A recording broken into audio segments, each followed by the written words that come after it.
윤석열 전 검찰총장을 사칭한 인스타그램 계정이 해킹된 계정이었던 것으로 밝혀졌습니다. 해당 계정은 1년여간 방치됐던 계정이었고 중국 공산당에서 로그인됐던 사실도 드러났습니다. 최재형 감사원장이 대선 출마를 선언할 것으로 알려진 가운데 최 원장이 정치 참여를 결심한 데는 김명수 대법원장 공간 만찬 의혹이 한몫한 것으로 알려졌습니다. 김명수 공간 만찬과 최 원장의 결심, 어떤 상관관계가 있는지 따져봅니다. 김문수 전 경기도지사가 이준석 국민의힘 대표를 향해 죽은 노무현 대통령 무덤까지 찾아다니며 참배하면서 이명박, 박근혜 대통령 면회도 안 하는 게 야당 대표냐고 일갈했습니다. 이준석 국민의힘 대표의 병역특혜 논란에 이준석이 11년 전 연수지원서를 공개하며 반박하고 나섰습니다. 하지만 이준석의 반박은 논란을 잠재울 수 없는 엉뚱한 반박이었습니다. 무엇이 문제인지 핵심 논란을 짚어봅니다. 정치 유튜버로 활약하고 있는 배승희 변호사가 유승민 전 의원이 좁쌀이라고 생각했다고 밝혔습니다. 배 변호사가 유승민을 좁쌀이라고 생각하게 된 계기는 무엇이었는지 잠시 후 상세히 보도합니다. 탁현민 청와대 의전비서관이 문재인의 유럽 순방 암호명과 문재인이 전용기로 사용한 공군 1호기 내부를 공개해 논란입니다. 청와대는 유럽 순방이 끝나고 난 후라 의미가 없다며 진화에 나섰지만 시기가 언제가 됐든 국가보안과 연결되는 두 가지를 공개한 것은 부적절하다는 지적이 나옵니다. 문재인과 외모는 물론 뇌구조까지 똑 닮은 듯한 문준용이 예술지원금 6,900만 원을 받았다는 사실을 지 스스로 알렸습니다. 문준용이 지금까지 받은 세 차례의 금액을 합치면 1억 원이 넘습니다. 지난해부터 올해까지 욕을 그렇게 얻어먹고도 지원금을 받고 또 받는 모습에 혈압약을 찾는 국민들이 늘고 있습니다.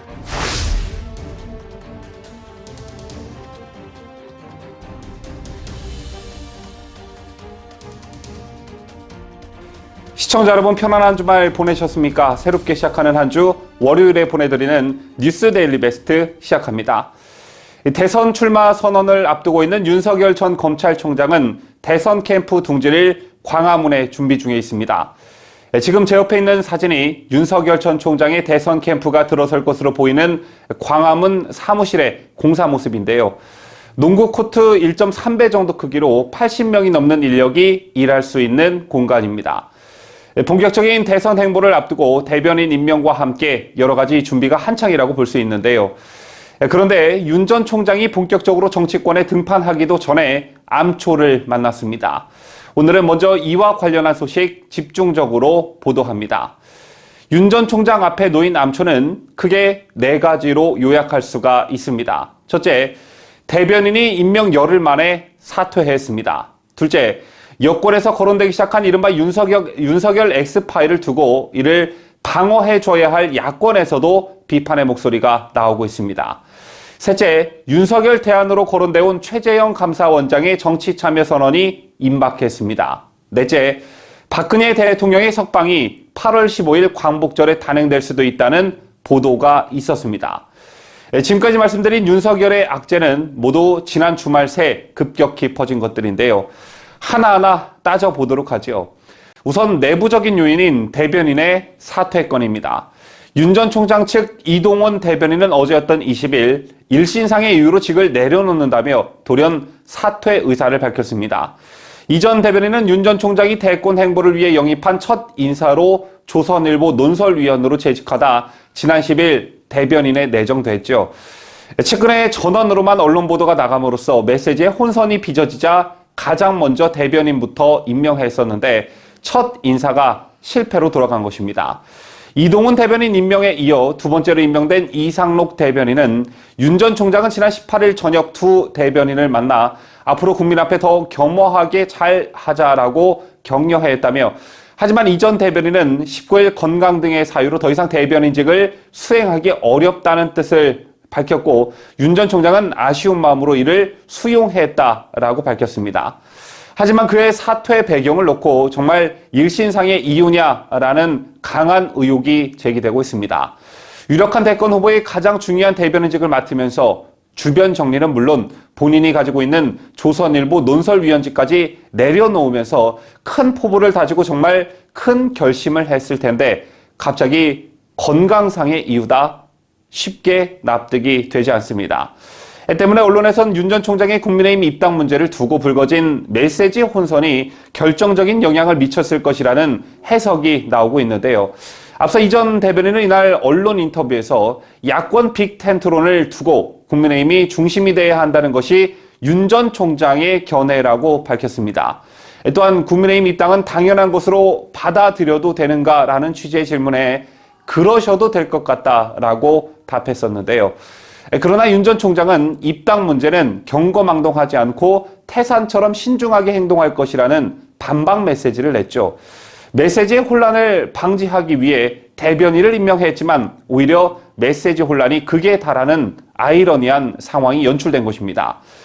저는 이동훈 대변인이 임명 열흘 만에 사퇴를 결심하게 된 심리적 배경 3가지가 있다고 봅니다. 첫째, 윤석열 전 총장에 대한 배신감입니다.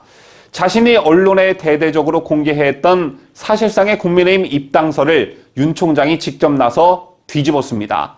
그렇다면 이동훈 대변인의 말에 대한 신뢰성에 심각한 타격을 입게 됐다고 볼 수 있는데 이런 상황에서 대변인직을 유지하기 힘들었을 것이란 판단을 했을 것이고 자신을 공개적으로 망신시킨 윤 전 총장에게 배신감이 들었을 것입니다. 둘째, 이동훈 대변인이 임명 열흘 만에 사퇴를 결심하게 된 심리적 배경엔 윤 전 총장에 대한 실망감이 있었을 것입니다. 언론인을 비롯한 사회적으로 저명한 인사들이 대선 캠프에 공개적으로 합류할 땐 큰 결심이 따르기 마련인데요. 그 결심에 가장 큰 영향을 미치는 부분이 대선 후보에 대한 확신입니다. 이 사람이 정말 대통령감이다. 이 사람은 대통령으로서 자질과 능력이 충분하다. 그래서 내가 가진 혼신의 힘을 다해 이 사람을 대통령으로 만들어야겠다라는 판단이 서야 가능한 일입니다. 자, 물론 출세욕 때문에 유력 대선 후보 캠프에 합류하는 경우도 있지만 어쨌든 이런 맥락에서 밖에서 내가 지켜본 윤석열 전 총장과 열흘간 직접 곁에서 본 윤 전 총장의 모습에서 일종의 괴리감을 느꼈고 그에 대한 실망감이 대변인 사퇴의 배경이 됐을 것이란 분석도 가능합니다. 그리고 마지막 이른바 윤석열 X파일과의 상관관계입니다. 이 부분과 관련해선 타이밍에 좀 주목해 볼 필요가 있는데요. 김무성의 측근으로 알려진 장성철 공감과 선택 정책센터 소장이 자신이 X파일을 실제로 봤고 그 X파일을 보니까 이런 의혹을 받는 분이 국민의 선택을 받는 일은 무척 힘들겠구나라는 게 고심 끝에 내린 결론이라고 말했습니다. 자, 그런데 장성철 소장이 이런 내용의 SNS를 올린 시점과 이동훈 대변인의 사퇴가 거의 동시에 이루어졌습니다. 그렇다면 이 둘의 연관성은 무엇일까요? 장성철 소장은 김무성의 보좌관 출신으로 자타가 공인하는 김무성 측근입니다. 또 이동훈 대변인은 조선일보 논설위원 출신입니다. 이런 팩트 위에 김무성이 조선일보에 영향을 미칠 수 있다는 사실을 더하면 김무성의 장성철과 조선일보의 이동훈 사이에 어떤 연결고리가 있었다는 추론이 가능하게 되는데요. 이 부분은 앞으로 조선일보와 김무성이 윤석열 전 총장에 대해 어떤 스탠스를 취하는지 조금 더 지켜봐야 판단이 가능할 듯합니다. 다만 현재로선 김무성이 윤석열 전 총장을 달가워하지 않고 때문에 국민의힘의 입당을 저지하기 위한 술수라는 분석이 가능합니다. 왜냐하면 윤석열 X파일이 수면 위로 떠오르자 송영길 민주당 대표도 추미애 전 법무부 장관도 X파일의 실체가 없다고 한 마당에 김무성의 최측근으로 알려진 장성철이 실제 X파일을 봤다며 매우 실망이다라는 코멘트를 달아 공개할 하등의 이유가 없기 때문이죠. 어쨌든 윤석열은 X파일이라는 큰 암초를 만났습니다. 일각에선 이 X파일의 존재 여부를 떠나 그 파급력이 미미할 것이다 라는 분석과 일정 부분 영향을 미칠 것이다 라는 상반된 분석이 나오는데요. X파일에 대한 파급력은 윤석열 전 총장의 대권 출마에 대한 국민들의 염원과 지지율에 달려있다고 볼 수 있습니다. 예를 들어보도록 하죠. 지난 4.7 서울 부산시장 선거 당시 서울시장 후보인 오세훈은 내곡동 땅 논란에 휩싸였습니다. 또 부산시장 후보인 박형준은 LCT 논란에 휩싸였었죠. 여권은 이 두 후보에 대한 두 가지 의혹과 관련해 맹공세를 펼쳤고 김어준의 뉴스공장을 비롯한 MBC, KBS, JTBC 등이 가세했습니다.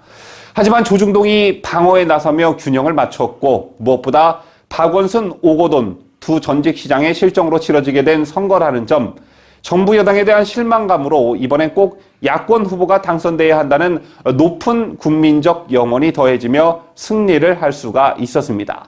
이런 맥락에서 윤석열의 우호적인 조중동이 공격적으로 돌변하고 그 영향으로 윤석열에 대한 의구심을 가지는 국민들이 점점점 늘어나면 지금의 윤석열 전 총장에 대한 높은 지지율은 순식간에 꺼질 수 있습니다.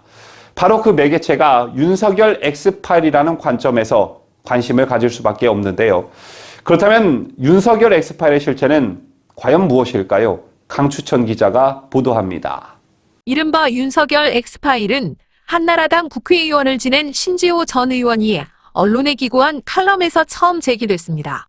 신 전 의원은 해당 칼럼에서 여권이 생산한 윤석열 엑스파일을 야당모 의원이 갖고 있고 문제의 엑스파일이 자신의 눈에 띄었다고 했습니다. 이 칼럼이 게재되면서 윤석열 엑스파일의 실제 여부가 정치권의 최대 쟁점으로 떠올랐습니다. 송영길 대표의 윤석열 엑스파일 관련 발언이 나온 것도 신 전 의원 칼럼이 보도된 직후였습니다. 하지만 송영길 대표는 최근 방송에 출연해 유력 대권 후보에 대한 검증 정보는 당연한 것이라면서도 엑스파일 같은 건 존재하지 않다고 잘라 말했고 윤석열 전 총장과 대척점에 서 있었던 추미애 장관도 엑스파일 같은 건 없다고 잘라 말했습니다. 이와 관련해 주간조선은 엑스파일의 실체를 파악하기 위해 다수의 국회의원 보좌관들과 접촉했고 관련 기사를 자사의 인터넷판에 실었습니다. 이 보도에 등장하는 국민의힘 고위당직을 지낸 국회의원 보좌관은 윤석열 엑스파일을 보지는 못했고 신지호 전 의원의 칼럼만 봤다며 특별한 내용은 없을 듯하다. 만약 있었으면 벌써 보도가 되었을 것이다라고 말했습니다. 그러면서 그는 과거 사건 처리 등 그냥 떠돌아다니는 얘기 수집 정도가 아닐까 싶다고 추정했습니다. 국민의힘 율사 출신 의원의 비서관 B씨도 윤석열 엑스파일에 회의적인 반응을 보였습니다. B씨가 몸담고 있는 국회의원실은 각종 비위 첩보를 제보받는 창구 역할을 하고 있다는데요. B씨는 엑스파일이란 걸 듣지도 보지도 못했다며 만약 야당에서 파일이 돌았다면 최소한 4개는 제보가 들어왔을 것이라고 말했습니다. 그는 엑스파일이라고 해봐야 그간 제기된 처가 문제, 윤대진 법무연수원 기획부장 형 청탁 의혹 등이 전부가 아닐까 싶다며 문제는 이 의혹들이 2019년 검찰총장 인사청문회에서 모두 다뤄졌다. 그것이 얼마나 파괴력이 있을지 의문이라고 주장했습니다. 이 밖에 국민의힘 당직을 맡고 있는 의원의 보좌관 C씨는 엑스파일이 야권에서 만들어졌을 가능성은 희박하다고 말했습니다. C씨는 굳이 야권발 엑스파일이라고 한다면 윤석열의 반감이 강한 진성 친박이나 태극기 부대 세력이 만들지 않았을까 싶다며 그런 엑스파일이 얼마나 신뢰성이 있을지 의문이라고 말했습니다. 자유대한민국을 수호하는 유대배 강추천입니다. 윤석열 전 검찰총장을 사칭한 SNS 인스타그램 계정이 해킹된 계정이었던 것으로 밝혀졌습니다. 해당 계정은 1년여간 방치됐던 계정이었고 사칭 계정 접속자가 중국에서 로그인됐던 사실도 드러났는데요. 어제였던 20일 서울경제는 해당 인스타그램 계정 주인과의 대화를 공개했습니다. 보도에 따르면 계정주는 최근 누군가 본 계정에 접속했다고 하기에 본 계정 로그인을 시도했으나 로그인되지 않았다라며 본인 인증 절차를 거쳐 비밀번호를 새로 만들어 들어왔는데 저의 계정이 윤석열 명의 계정이었다고 했습니다. 그러면서 계정주는 1년 전쯤 본 계정을 개설했지만 사용하지 않고 이후 다른 계정을 개설해 사용하고 있었다고 덧붙였는데요. 계정주는 또 자신의 계정을 윤 전 총장이라고 사칭한 접속자가 중국에서 로그인했다고도 밝혔습니다. 그는 로그인 기록을 확인해 보니 중국에서 로그인한 기록이 있었다며 저는 한국에 살고 있고 외국 나간 적도 없다고 말했습니다. 윤 전 총장의 인스타그램 계정이라고 지난 6월 14일 알려진 이 계정의 소개글에는 제가 직접 운영하는 계정이라며 개인적인 DM이나 댓글에는 따로 답변 드리지 못함을 양해 바라며 기타 문의사항은 대변인에게 해달라고 적혀 있었습니다. 개정조는 윤석열 지지자로부터 DM이 1000통 넘게 와 있었다며 이 계정 주인이 윤석열이라고 착각한 지지자들로부터 응원 DM이 많이 왔다고도 했습니다. 윤 전 총장 측은 당시 이 계정의 존재가 알려지자 윤석열 총장 명의 공식 SNS는 없다며 윤 총장 명의의 인스타는 저희 캠프와 관련이 없음을 알려드린다라고 밝혔습니다. 그럼에도 불구하고 계정이 계속 운영되자 윤 전 총장 측은 윤 총장은 아직 어떤 SNS도 개설하지 않았으며 현재 개설된 윤 총장 관련 SNS들은 윤 총장이나 캠프와 아무 관련이 없다고 다시 해명했습니다. 한편 현재 개정조는 윤 총장 관련 게시물을 모두 삭제한 상태로 알려졌습니다. 추미애 전 법무부 장관이 대다수의 우파 성향 시민들의 기대에 부응하며 사실상 대선 출마의 뜻을 공개적으로 나타낸 가운데 최근 실시된 법여권 대선 후보 적합도 조사에서 3위를 기록했다는 여론조사 결과가 나왔습니다.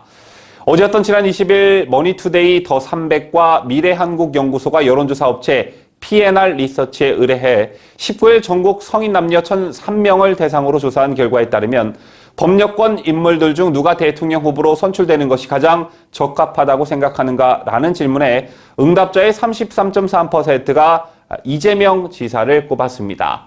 뒤이어 13.6%를 기록한 이낙연 전 민주당 대표가 2위, 추미애 전 장관은 6.1%로 3위를 차지하며 정세균 총리를 앞섰습니다. 야권에선 윤석열 전 총장이 선두 자리를 굳게 지켰는데요. 역시 같은 조사에서 윤 전 총장은 30.9%로 다른 후보들과 격차를 벌리며 1위를 수성했고 뒤이어 홍준표 의원이 10%, 유승민 전 의원이 6%를 차지했습니다.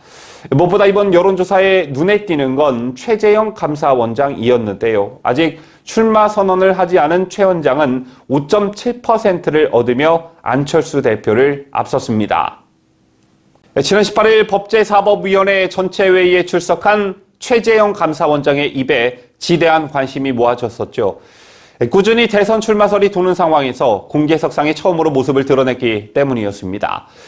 최강욱 열린민주당 의원이 임기직에 있는 분이 대선 출마 얘기가 나오는데 적절하냐라고 묻자 최재형 감사원장은 생각을 정리해서 조만간 입장을 밝히겠다고 답했었죠. 그 이후 언론에선 대선 출마와 관련해 최 원장이 부정을 하지 않았기 때문에 사실상 대권 출마 결심을 굳혔다는 보도들이 쏟아졌습니다. 그런 보도들 가운데 한 가지 주목할 보도가 있었는데요. 최재형 감사원장이 사실상 대선 출마 의지를 굽힌 것으로 보인다는 월간조선의 보도였습니다. 해당 보도에선 최재형 감사원장이 가족들과 나눈 그런 대화를 소개하고 있었는데요. 최 원장 최측근 말에 따르면 최 원장이 어떤 식으로든 국가를 위해 봉사하고 싶다는 마음을 가족에게 밝혔다며 처음에는 가족들이 반대했으나 최 원장의 설득에 수용하는 쪽으로 간 것으로 안다고 말했습니다. 가족들은 단 한 번도 남에게 싫은 소리를 해본 적도 들은 적도 없는 아들이자 남편이자 아버지가 진흙탕 싸움이 난무한 정치권에 어울리지 않는다고 우려했고 이런 우려에 최 원장의 마음도 흔들렸으나 가족이 최 원장의 결심을 존중하기로 했다는 전언입니다. 특히 이 과정에서 최 원장은 가족에게 이번 대선 출마 기회를 놓치면 평생 후회할 것 같다고 의지를 불태웠다고 합니다. 이 같은 일화를 언론에 밝힌 최 원장 측근 인사는 6월 말에서 7월 초 대선 출마 선언을 할 것이라고 예상했습니다. 이처럼 최재형 감사원장의 대권 출마 결심이 임박했다는 보도들이 속출하고 있는 가운데 최재형 본인도 부인을 하지 않으면서 기정사실화되고 있는 분위기인데요. 그렇다면 최재형 감사원장이 정치 참여를 결정한 이유는 과연 무엇일까요? 이 소식은 김자육 기자가 보도합니다. 최재형 감사원장이 6월 말에서 7월 초 대선 출마를 선언할 것으로 알려진 가운데 최 원장이 정치 참여를 결심한 데는 여러 이유가 있는 것으로 전해집니다. 첫째는 문재인 정부의 월성 원전 1호기 경제성 평가 조작 의혹을 감사하는 과정에서 청와대와 여권의 전방위 공격을 받은 것입니다. 당시 감사원의 탈원전 감사에 대해 임종석 전 청와대 비서실장은 집 지키라고 했더니 아예 안방을 차지했다고 했습니다. 둘째는 김호수 검찰총장 임명입니다. 청와대는 지난해 7월 법무부 차관을 그만두고 변호사로 활동하던 김 총장을 차관급인 감사위원으로 제청해달라고 최 원장에 2차례 요청했습니다. 그러나 최 원장은 감사원의 중립성을 해칠 수 있다며 청와대의 요청을 모두 거부했습니다. 김 총장은 당시에도 조국 추미애 전 법무부 장관 편에 선 신여 인사로 분류됐습니다. 셋째는 최근 공관 만찬 의혹으로 공사 구분이 없다는 비판을 받는 김명수 대법원장인데요. 김 대법원장은 항공기 회항 사건으로 기소된 조현아 전 대한항공 부사장에게 집행유예를 선고한 직후 한진 법무팀과 부적절한 만찬을 가진 의혹과 관련해 뇌물수수 등 혐의로 검찰에 고발됐습니다. 최 원장은 김 대법원장의 편가르기 성향을 우려했다고 합니다. 실제 감사원장 취임 전 김 대법원장이 대법원장으로 임명되자 측근에게 김 대법원장이 편가르기를 하는 사람인데 대법원이 걱정이라는 취지의 이야기를 한 것으로 전해집니다. 이 같은 사실을 종합해볼 때 다음 정권도 좌파 정권이 들어선다면 나라가 위태로워질 수 있다는 위기감이 최재형 감사원장이 대권 도전을 결심하기에 이르렀다는 결론에 도달하게 됩니다. 자유대한민국을 수호하는 뉴스데일리 베스트 김자유입니다. 지난 국민의힘 전당대회 과정은 물론 당선 후에도 이준석의 노골적인 박근혜 대통령 조롱이 많은 비판을 받고 있는 가운데 김문수 전 경기지사가 이준석 대표를 강하게 비판했습니다. 김문수 전 지사는 자신의 SNS에 이준석 대표에게 묻는다. 이명박 박근혜 대통령 면회를 안 하겠다는 것이냐며 죽은 노무현 대통령 무덤까지 찾아다니며 참배하면서 4년 2개월이나 갇혀서 고생하는 박근혜 대통령 면회하는 건 인간의 기본도리 아닌가요? 라고 말했습니다. 그러면서 김 전 지사는 이명박 박근혜 이분들이 살인을 했습니까? 뇌물을 먹었습니까? 면회도 안 하는 게 젊은 정치입니까? 편지도 안 쓰겠네요. 라며 이준석 대표를 강하게 비판했습니다. 지난 주말엔 이준석 국민의힘 대표에 대한 병역 특혜 논란이 날씨만큼이나 뜨겁게 제기됐었죠. 먼저 논란의 요지를 간략하게 설명하자면 이준석은 대한민국 현역 대체복무제도 중 하나인 산업기능요원 출신입니다. 병역의 의무를 가진 사람이 국가 경쟁력 제고를 위해 군대 대신 연구기관이나 산업체에서 일정 기간 대체 복무하는 것을 산업기능요원이라고 합니다. 이준석이 산업기능요원으로 대체복무를 이미 마친 2010년 지식경제부 소프트웨어 마에스트로 과정 연수생 선발에 이준석이 지원을 해서 합격이 됐는데 당시 이준석은 지원 자격이 불충분한데도 불구하고 합격됐다는 주장이 되기대 병역 논란이 병역 복무 중 특혜 논란으로 번졌습니다. 이준석이 지원했을 당시 지식경제부 공고문의 자격 기준과 관리 지침에 따르면 대학교, 대학원에 재학 중인 사람만 지원할 수 있도록 돼 있습니다. 당시는 2010년으로 이준석은 2007년 이미 대학을 졸업하고도 3년이 훌쩍 지난 때였고 산업기능요원으로 대체복무를 하던 때였습니다. 이 같은 의혹이 제기되자 이준석은 20일, 11년 전 자신이 직접 작성한 연수 지원서를 공개했습니다. 이준석은 이날 페이스북에 지원서에 산업기능요원 이렇게 정확히 쓰여 있다고 말했습니다. 지식경제부 연수생 선발에 대학교와 대학원생 재학 중인 사람만 지원할 수 있었음에도 2007년 이미 대학을 졸업해 산업기능요원으로 대체복무 중이던 이준석이 참여했다는 의혹에 정면으로 반박한 것입니다. 이준석이 당대표 되고 나서 전라도와 경상도를 왔다 갔다 하느라 많이 피곤한 것일까요?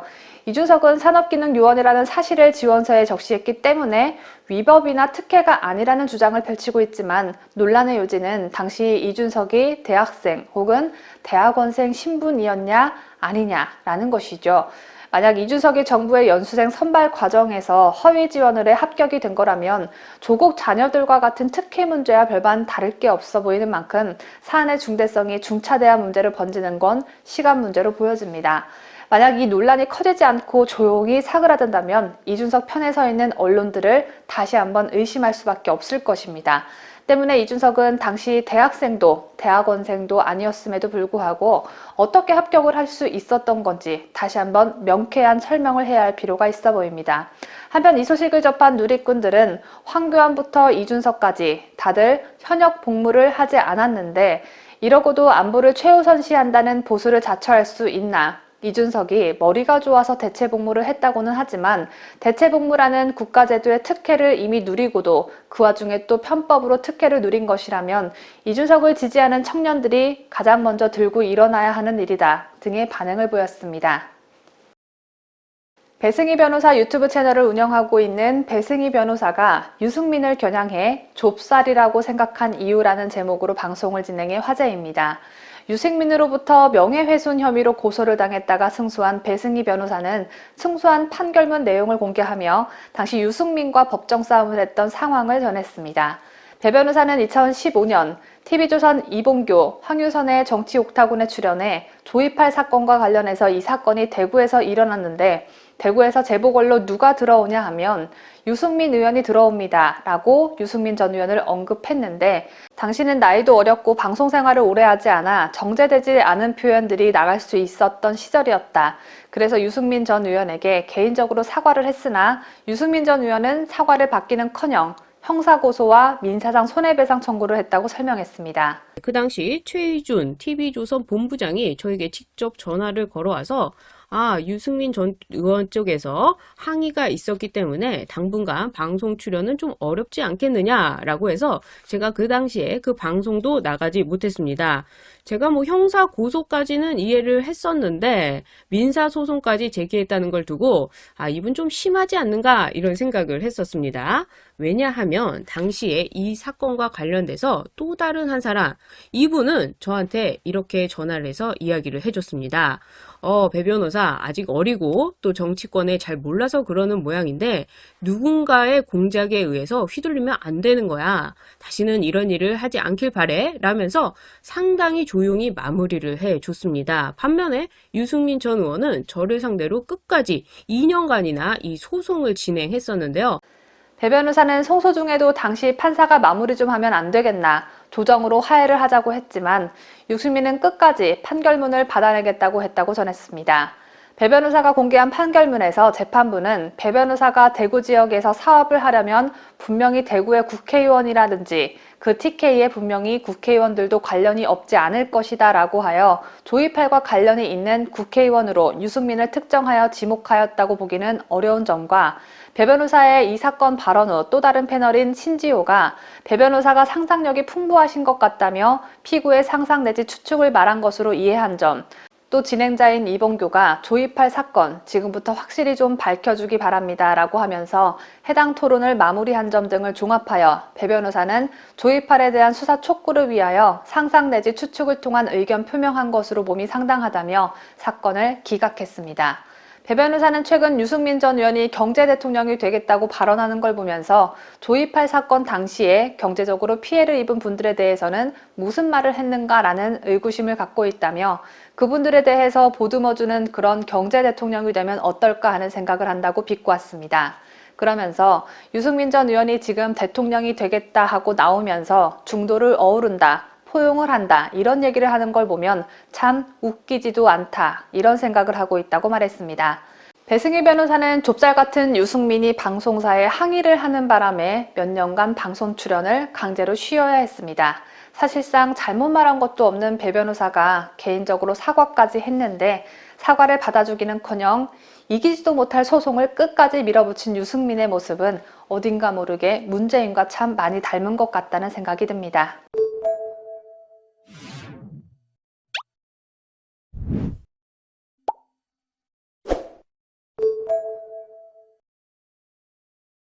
문재인의 쇼를 담당하고 있는 탁현민이 사고를 제대로 치고 말았습니다. 탁현민 청와대 의전비서관이 문재인의 유럽 3개국 방문 뒷이야기를 전하며 순방 암호명과 전용기 내부 사진을 공개했는데 이는 국가보안에 치명타를 입힌 것이란 비난이 일고 있습니다. 보안상 부적절하다는 것입니다. 탁현민은 18일 페이스북에 글을 올리고 대통령의 해외 순방 행사에는 암구어 같은 행사명이 붙는다.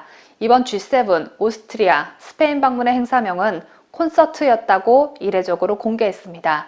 또 콘서트 출발 직후 정의용 외교부 장관, 서훈 안보실장, 이호승 정책실장이 대통령께 순방 관련 보고를 했다며 대통령 전용기인 공군 1호기의 기내 모습을 공개했습니다. 아울러 탁현민은 같은 날 다른 글에서 대통령은 UN, 남아프리카 공화국, 미국과는 라운지에서 대화를 나눴다. 사전에 약속된 만남도 있었지만 즉석에서 번개도 있었고 지나치다 우연히도 있었다며 회의적 분위기를 적나라하게 전했습니다. 여기서 탁현민이 말한 번개라는 것은 약속을 하지 않은 상태에서 즉흥적으로 만난 것을 뜻하는 일종의 은어입니다. 정상 간 만남을 번개라고 표현하는 탁현민의 수준이 딱 문재인 의전 비서관 그 이상도 그 이하도 아니라는 걸 보여주는 듯합니다. 탁현민이 공개한 암호명은 대통령령상 국가정보원 보안 업무규정 제4조에 따라 상급 국가 비밀에 해당합니다. 하지만 탁현민을 두둔하고자 하는 청와대는 유럽 순방이 종료됐기 때문에 암호명 공개는 보안상 문제가 되지 않고 공군 1호기 내부 사진도 보안 장비가 공개되지 않은 일반적인 모습이기 때문에 마찬가지로 문제가 없다는 입장입니다. 청와대 관계자는 순방 전에 코드명을 통해서 내용 보안을 유지하려고 했다는 것이다. 끝난 다음에는 의미가 없다며 기내 사진도 보안 장비가 없는 일반적인 모습이라고 설명했습니다. 아무리 순방이 끝난 후에 공개한 것이라고 해도 세계 어느 나라가 사용했던 암호를 공개하는 정신 나간 짓을 한답니까? 탁현민은 통장 비밀번호 바꿀 때마다 지인에게 내 비밀번호를 이거였다 라고 떠벌리고 다닌답니까? 상식에서 벗어나도 한참을 벗어난 이런 삐리리 같은 정부 때문에 대한민국 보안에 대한 걱정이 날로 커져만 가고 있습니다. 탁현민 같은 자들 때문에 북한 해커들이 일하기 참 좋은 세상이 된 듯합니다. 북한으로 추정되는 세력이 지난해부터 올해 상반기까지 대우조선 해양을 해킹해 일부 자료가 유출된 것으로 확인됐습니다. 해킹을 시도한 자료 중에는 국산 원자력 추진 잠수함 연구 내용이 포함돼 충격을 주고 있습니다. 잠수함이라고 하면 천안함 피격 사건이 떠올라서 참 끔찍한데 북한이 우리 잠수함에 대한 연구 내용을 해킹했다니 소름 끼치는 소식이 아닐 수 없습니다. 방위사업청 국방기술보호국은 장기간에 걸친 지속적인 해킹 시도를 확인해 업체 측과 함께 보안 조치에 나섰습니다. 이와 관련해 한 소식통은 북한 정찰총국 산하 복수의 조직이 경쟁하듯 한국에 침투하고 있다고 설명했습니다. 하나의 특정 해킹 조직이 아닌 북한의 여러 해킹 조직이 김정은의 칭찬을 받기 위해 누가 더 많은 자료를 더 빨리 빼내나 대결을 하고 있다는 것입니다. 대우조선 해양이 북한의 표적이 된 건 이번이 처음은 아닙니다. 지난 2016년 4월에는 4만여 건의 내부 자료가 무더기로 해킹되는 사건이 발생했습니다. 당시 군 당국은 유출된 자료 가운데 1에서 3급 군사 기밀만 60여 건이고 이 중에는 이지스함과 잠수함 설계도 및 전투 체계 등이 포함됐다고 국회에 보고했습니다. 이런 북한의 사이버 공작은 최근 들어 더욱 증가하는 추세입니다.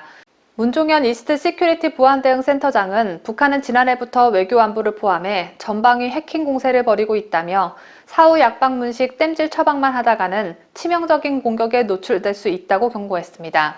이어 미국 당국처럼 북한의 책임을 묻는 보다 강력한 조치가 필요하다고 덧붙였습니다. 하지만 문재인 정부는 책임을 묻기는커녕 찍소리도 못할 전망입니다. 문재인 아들내미 형편이 많이 안 좋긴 한가 봅니다. 지난해와 올해 초 코로나 예술지원금을 합산 4,400만 원씩이나 타먹어 욕을 바가지로 잡수셨음에도 불구하고 이번에 또 6,900만 원의 지원금을 받은 사실이 문준용의 입을 통해 밝혀졌습니다. 문준용 지 스스로 지원금 수령 사실을 알린 것인데 본인 스스로 알리면 뭔가 좀 더 떳떳해 보일 거라고 착각하는 모양새입니다. 문준용이는 지난 18일 자신의 SNS를 통해 한국문화예술위원회 예술과 기술융합지원 사업으로부터 6,900만 원의 지원금을 받게 됐다고 밝혔습니다. 문준용은 102건의 신청자 중 저와 비슷한 금액은 15건이 선정됐다고 한다며 자신과 같은 액수를 받은 인원이 몇 명인지 굳이 강조해서 알리기까지 했습니다. 문재인의 자랑스러운 아들 문준용은 이 사업에 뽑힌 것은 대단한 영예고 이런 실적으로 제 직업은 실력을 평가받는다며 축하받아야 할 일이고 자랑해도 될 일이지만 그렇지 않게 여기실 분이 있을 것 같아서 걱정이라고 말했습니다. 그렇게 걱정됐으면 지원을 하지 말았어야지 준용아 라고 말해주고 싶은 심정입니다. 이번 역시 논란이 될 걸 예상한 준용이는 응답해야 할 의견이 있으면 하겠다라며 한국문화예술위원회와 심의위원님들께 감사드린다고 했습니다. 6,900만 원씩이나 주셨으니 감사를 엄청나게도 많이 해야 하겠습니다. 문준용이 현재까지 받은 코로나 피해 예술지원금은 1억 원이 훌쩍 넘습니다. 그야말로 코로나 수혜자가 아닐 수 없는데 어이가 상실되는 문준용의 글에 비난 여론은 들끓다 못해 화산 폭발 수준으로 거세게 일고 있습니다. 김영환 전 미래통합당 최고위원은 자랑할 일이 아니라 해서는 안 될 일이라며 누구도 말리지 않았나 아니면 말릴 수가 없었나 그 집안에 애 어른도 없나라고 따져 물었습니다. 김 전 의원은 아버지가 대통령이라는 것을 모르나라며 서둘러 혈압약을 찾아 먹어야겠다고 혈압이 터질 것 같은 분노를 표했습니다. 경제민주주의 20일 공동대표 김경률 회계사는 문준용이 말하는 그 평가를 시장에서 받아보라며 왜 꼭 명예와 평가를 지원사업 선정위원회에서만 받는지 심히 궁금하다고 했습니다. 이 밖에 한 네티즌은 문준용 씨가 하시는 일은 항상 마음에 듭니다. 변함없이 야당 지지율을 높이기 위해 노력해 주시는 것 항상 고맙게 생각합니다. 앞으로도 더 많은 지원금을 받으시고 건승하시면 좋겠습니다 라고 비꼬았고, 다른 네티즌은 박근혜, 최준실, 정유라 죄명을 정말 모르겠다. 그분들 감옥에 왜 있나? 라는 반응을 보였습니다. 또 다른 네티즌은 정말 덜 떨어진 심성이 아버지를 닮았네 라며 점잖게 비난했습니다. 최근 조국 전 법무부 장관의 재판이 반년 만에 재개되면서 조국 부부가 처음으로 피고인석에 나란히 앉기도 했었죠. 이런 가운데 이번 주 재판에는 조국의 딸 조민도 증인으로 나오게 됩니다. 여기에 대해 조국 아들도 증인으로 채택된 상태여서 온 가족이 한 법정에서는 진풍경이 펼쳐질 전망입니다. 이번 주 금요일에 열리는 다음 재판에선 조 전 장관의 딸도 법정에 서야 하는데요. 검찰의 증인 신청이 받아들여졌기 때문입니다. 조국 측 변호인은 온 가족이 한 법정의 재판을 받는 게 안쓰럽다며 증인 채택에 반대 의사를 분명히 밝혔지만 재판부는 받아들이지 않았습니다. 조국 부부 재판에서 딸이 법정에 서는 건 이번이 처음인데 출석하더라도 증언을 거부할 가능성이 커 보입니다. 하지만 검찰은 실체적 진실을 확인하기 위해 증인신문이 반드시 필요하다는 입장이고, 증언을 거부하더라도 준비된 질문을 모두 법정에서 할 수 있도록 재판부에 요청할 방침으로 알려졌습니다. 조국의 아들 또한 일정은 확인되지 않았지만 증인으로 채택된 상황이라 사실상 온 가족이 모두 한 법정에 서게 됐습니다. 지난 18일 대구 MBC는 최성해 전 총장과 측근의 대화 녹취 파일을 공개했습니다. 이 파일에서 최 전 총장은 정경심 교수가 우리 학교에 있는 한 학교는 이상하게 흘러가게 될 것이었다. 그때 나는 위기였다라며 조국이 법무부 장관이 되고 순서대로 대통령이 된다면 나라 망한다고 생각했다고 말했습니다. 최성해 전 총장은 또 문재인에 대한 비판적 시각도 드러냈는데요.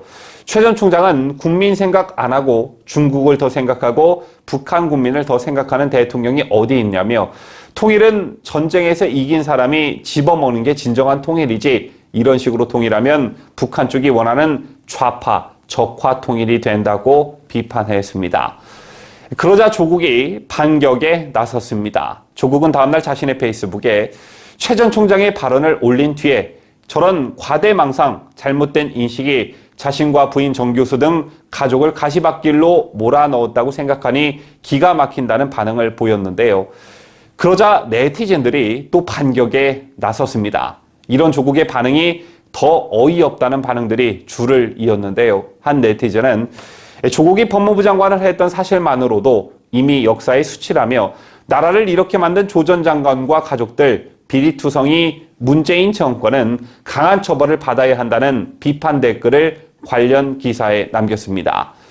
또 다른 네티즌은 기가 막힌다는 게 더 기가 막힌다는 짧은 댓글을 남겼고, 다른 네티즌은 최 전 총장의 말이 딱히 틀린 것 같지는 않다라는 글을 남겼습니다.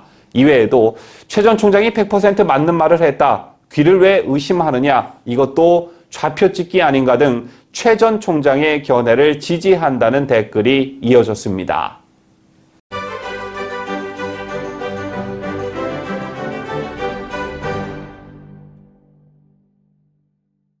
저희가 준비한 소식은 다 전해드렸습니다. 지난 금요일 종합뉴스 영상에 시청자 여러분께서 남겨주신 댓글을 소개합니다. 먼저 행운님께서 정신분열증 의심됩니다. 김종인 어르신 제발 연세 드셔서 욕바지 되지 마세요. 평생을 그리 사시렵니까? 자녀분들은 그런 부모 이해하는지 여쭙고 싶습니다. 에고 라며 아직도 본인이 뭐라도 되는 줄 착각하며 짜증 등 거친 언행을 일삼는 김종인 할아버지에 대한 글을 남겨주셨습니다. 다음으로 플루토님께서 보수의 노무현?